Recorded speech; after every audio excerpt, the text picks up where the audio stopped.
Rocky Mountain Sasquatch. We received an amazing Bigfoot encounter from Nova Scotia, Canada, sent to us by a man who lives in Maine. Here is his report. Eric writes RMSO. Hi. Emailed my sighting to another Bigfoot organization, but later discovered that they were inactive, so I sent it here because I really need to tell people that study this type of phenomenon.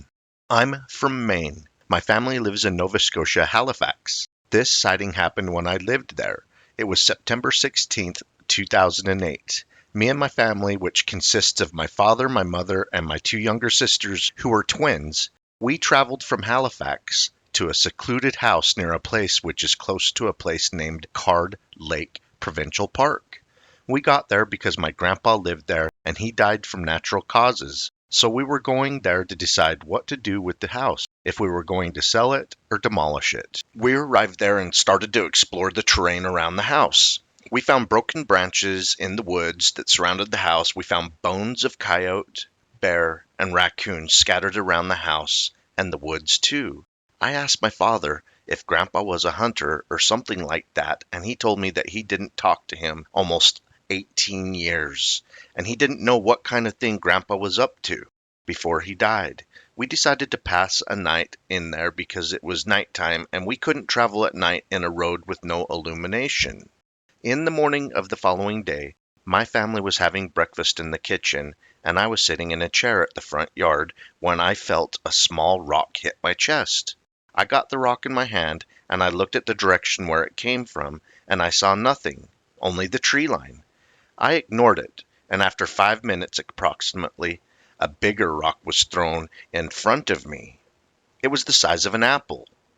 I looked at the tree line again and saw a very, very big face in there between two thick trees. Two black eyes, light skin, big wide nose, wide thin mouth, a bunch of grayish white hair. I knew it wasn't a person. No one is that big. It spooked me, and I got up. The moment I got up, the thing made a quick movement and vanished from the trees. I ran to the kitchen and said that there was something close to the house. My father grabbed a rifle. It was a .308. As we exited the front door, we saw movement in the tree line, and something huge came out and charged us. My father fired one time, and the thing let out a scream and ran back to the woods. All of this happened in less than 10 seconds. Everybody saw it.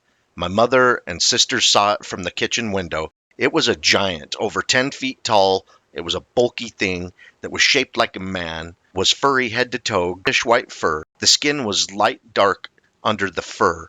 Its face, like I said before, had black eyes, big nose, wide thin mouth, long hair in the head, and when it charged at us, I saw its giant sharp canines. I didn't see any ears. It resembled a man, but me and my family know it wasn't a man. In this day, we got out of there quickly and sold the terrain to a person who demolished the house years later. Everybody in my family saw that. If my father hadn't brought the rifle with him, we probably would have died that day. I heard stories about Bigfoot, in specific the Genosqua, which is a giant eastern variation of it. I'm certain that one of these things attacked us that day.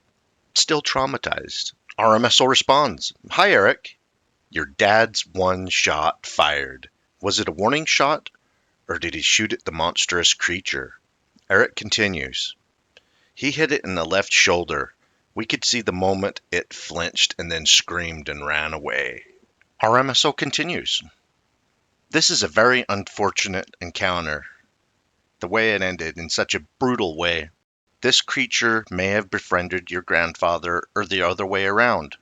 I'm sure it was confused as to where your grandpa was and possibly saw your family as trespassers and may have wanted to run you and your family from his friend's property and home.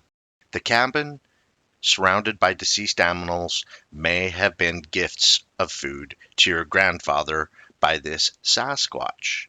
Because it never harmed your granddad, I doubt it would have hurt you all.